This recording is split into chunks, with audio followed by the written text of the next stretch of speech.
I have no doubt that this is true. No doubt, because you see it all the time. It said that leaders who struggle with shiny object syndrome cost their companies hundreds of thousands of dollars in time, resources, and productivity. Now, that probably is true. Absolutely. I don't doubt that.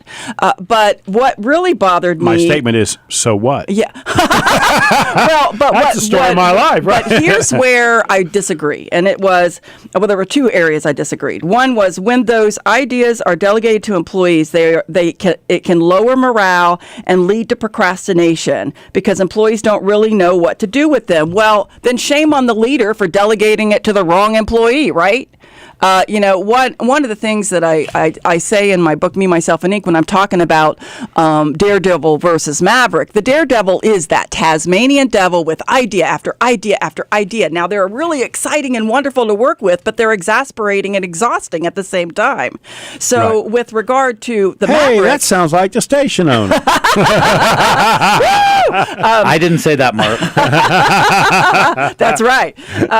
But the Maverick has the ability... But let's go back for a second, because I want to... Yeah. Here's what I find, because I fit that bill too, right? Mark and I are in the same pot, you right? do. I get that.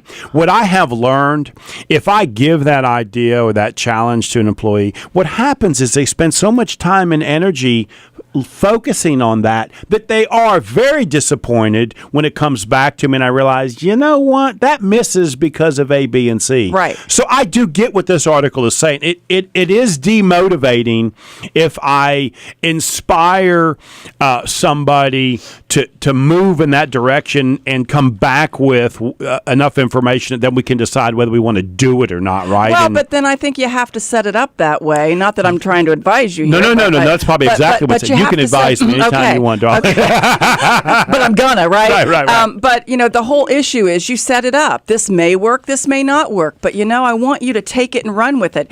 And whether it works or not, giving them that autonomy is powerful. But second of all is, understanding what their role is in it is powerful. The Maverick knows how to delegate ideas. And yes, some of them, hit the floor and never get back up. But some of them really fly. Then they would have never flown because, many times that shiny object thinker, they're all about the ideas. They're not about the implementation. Right. And so, Richard Branson's a perfect example of that.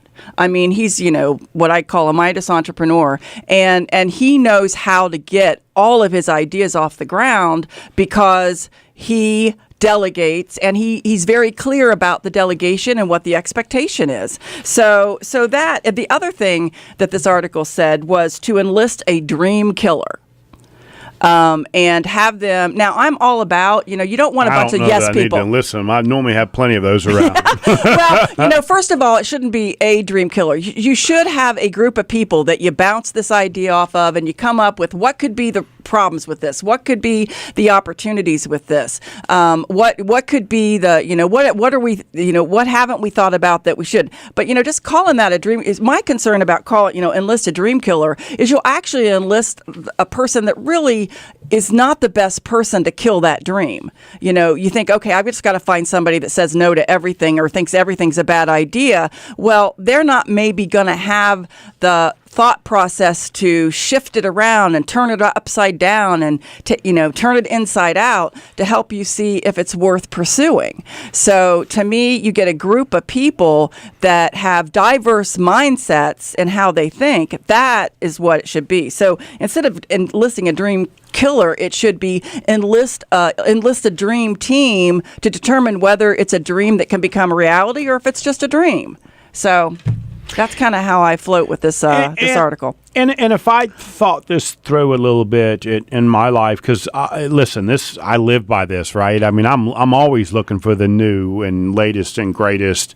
I think you have to prioritize when you choose to move in this direction. Right. I'm the guy that's got this list by my bed, and I'm always just jotting down notes so I can get some sleep. Which is good. Right. This article says jot everything down. Don't think you have to work on it right then, and then dedicate a time where you think about it. So that was a good suggestion. Yeah, and don't lose the idea. That's correct. Right. And I think you just have to prioritize when you're going to go after this. Right. And you are correct, and that's probably something I should do more of and should have done years ago, and that is sort of define the expectation of this shiny project on the front shiny end. project. That's right. We Yeah. may or may not do this, but I Right. do want you to spend, this much time on it. And whatever time that is spent is valuable, right? Because there's value in figuring out it's not a good thing too, so you don't waste time doing something without that thought process.